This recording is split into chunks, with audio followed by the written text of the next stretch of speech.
Hello student, आज की इस वीडियो में आप लोगों को गणित के सभी सूत्रों को बताऊंगा।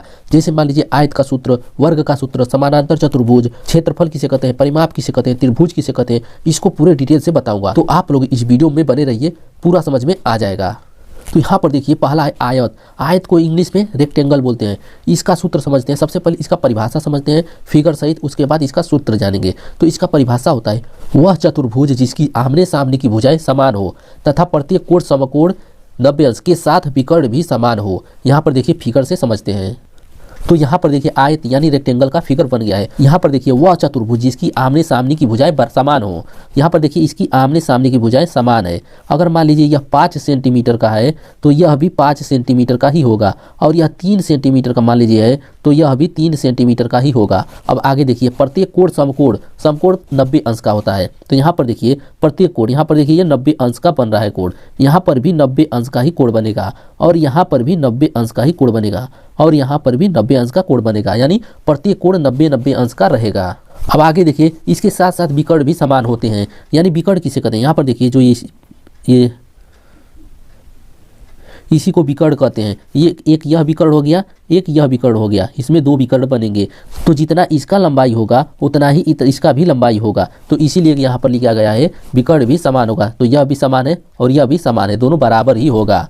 अब आगे देखिए इसका सूत्र, आयत का क्षेत्रफल। आयत के क्षेत्रफल का सूत्र होता है लंबाई, शॉर्टकट में लिख दे रहा हूँ, लंबाई को L से प्रदर्शित करते हैं गुणे चौड़ाई, चौड़ाई को B से प्रदर्शित करते हैं। तो आयत का क्षेत्रफल का सूत्र होगा लंबाई गुणे चौड़ाई। अब नेक्स्ट देखिए आयत का परिमाप। आयत का परिमाप बराबर होता है 2 गुणे, ब्रैकेट में लिख दे रहे हैं, लंबाई प्लस चौड़ाई।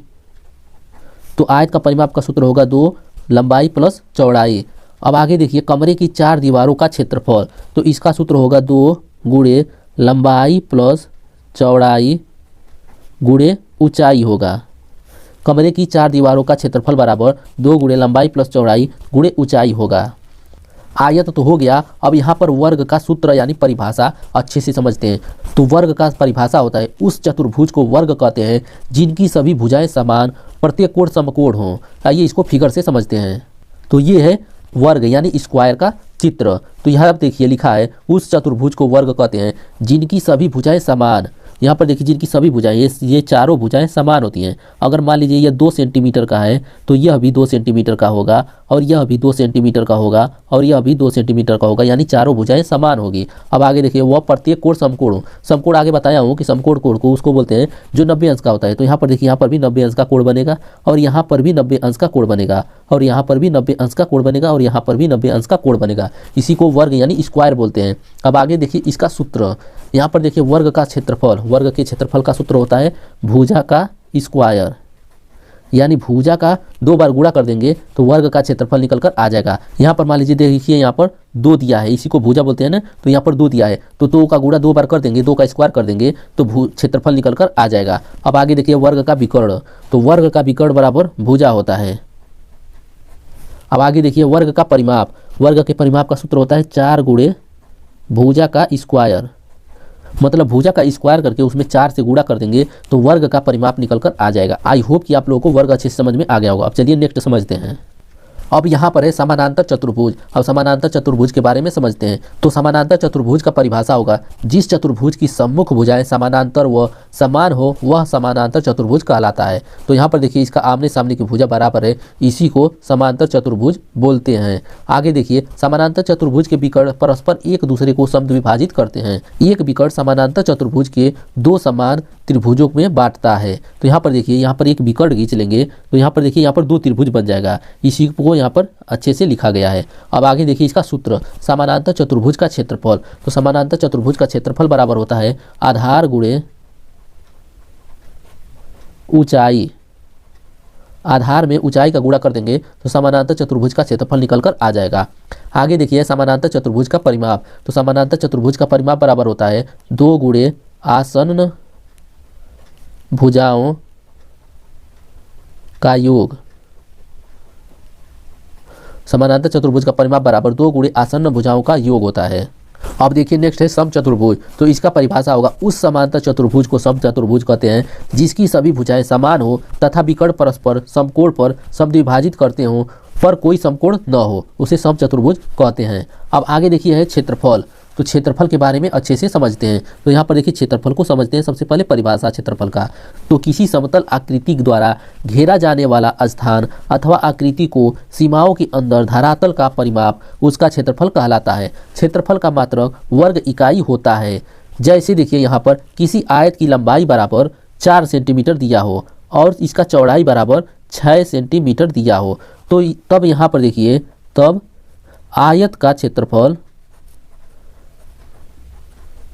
का क्षेत्रफल बराबर होगा L गुणे B, मतलब लंबाई गुणे चौड़ाई। तो यहाँ पर देखिए लंबाई 4 दिया है और गुणे चौड़ाई 6 दिया है, तो 4 का गुणा 6 में करेंगे तो 6 चौको 24 हो जाएगा, 24 सेंटीमीटर यही हो जाएगा। आई होप कि क्षेत्रफल अच्छे से समझ में आ गया होगा। अब नेक्स्ट देखिए है परिमाप। परिमाप का सबसे पहले परिभाषा समझते हैं, उसके बाद उदाहरण से समझाऊंगा। तो यहाँ पर देखिए इसका परिभाषा होगा किसी समतल आकृति की सभी भुजाओं का योग उसका परिमाप कहलाता है। इसे परिमिति भी कहते हैं। जिस इकाई में भुजा की माप दी गई होती है वही इकाई की परिमिति की माप होती है। जैसे यहाँ पर देखिए उदाहरण के रूप में किसी त्रिभुज की भुजाएं क्रमशः 5 सेंटीमीटर, 5 सेंटीमीटर और 6 सेंटीमीटर। 3 भुजाएं हैं, एक 5 सेंटीमीटर का है, एक दूसरा 5 सेंटीमीटर का भी है और तीसरा 6 सेंटीमीटर का है। तब त्रिभुज का परिमाप बराबर, त्रिभुज का परिमाप को P से प्रदर्शित करते हैं, तो तब त्रिभुज का परिमाप बराबर होगा तीनों भुजाओं का योग।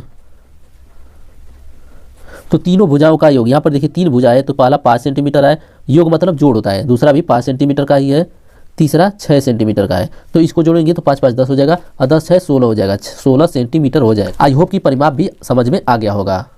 अब नेक्स्ट देखिए त्रिभुज। त्रिभुज को सबसे पहले परिभाषा समझते हैं।